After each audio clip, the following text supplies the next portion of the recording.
जय योगेश्वर। आज मैं रीना सिंह एक कहानी कहने जा रही हूँ। इस कहानी का नाम है सम्राट का कैदी और गुण है मातृ देवो भव।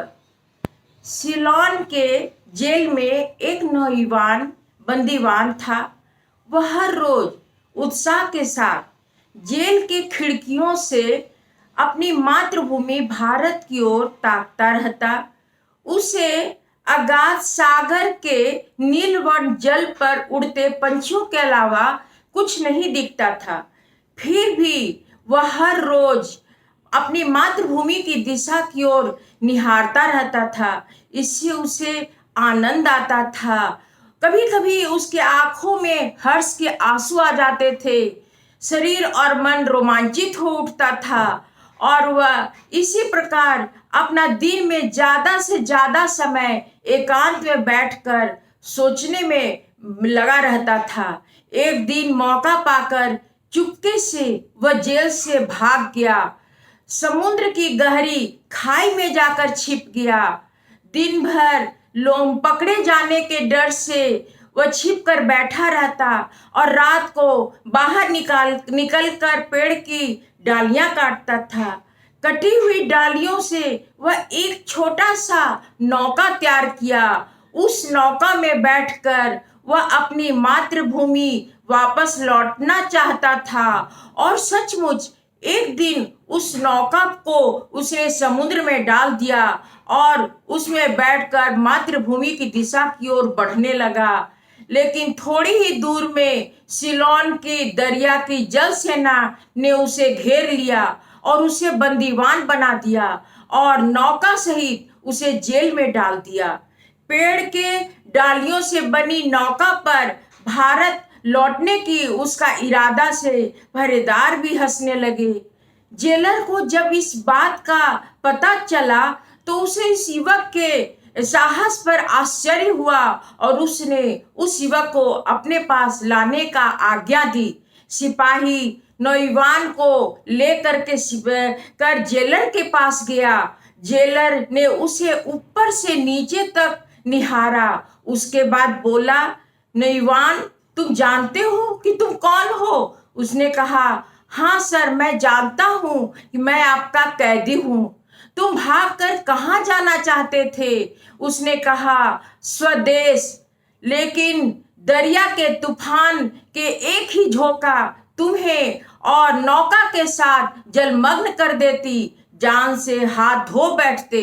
उसने कहा कि साहब, अगर आप मुझे दया करें, हम पर दया करें और हमें छोड़ दे तो मुझे विश्वास है कि मैं इस तूफान से लड़ते झगड़ते मातृभूमि जरूर पहुंच जाऊंगा। उसने कहा, तुम्हें अपने प्राण का, अपनी रक्षा का भय नहीं? उसने कहा, हमारे प्राण से भी प्यारा व्यक्ति के लिए मेरी हृदय तरस रहा है। उसके सामने मेरा प्राण क्या है? उसके लिए उसके सामने मेरी कोई कीमत नहीं। जेलर ने कहा, अब मेरे समझ में आया कि तुम अपने किसी मित्र के लिए पागल बने हुए हो। और जेलर हंसने लगा।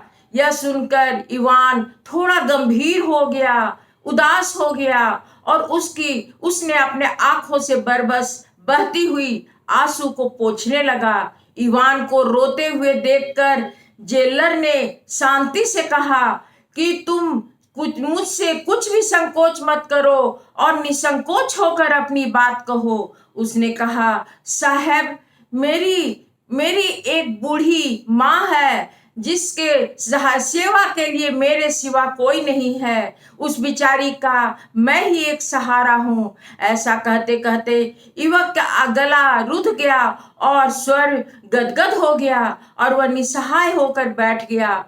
जेलर ने कहा, धन्य है वह माँ जिसने तुम्हारे जैसा सेवापरायण पुत्र को जन्म दिया। धन्य है वह देश और धन्य है तुम्हारा साहस। मैं तुम्हारी सच्चाई से बहुत प्रसन्न हूँ।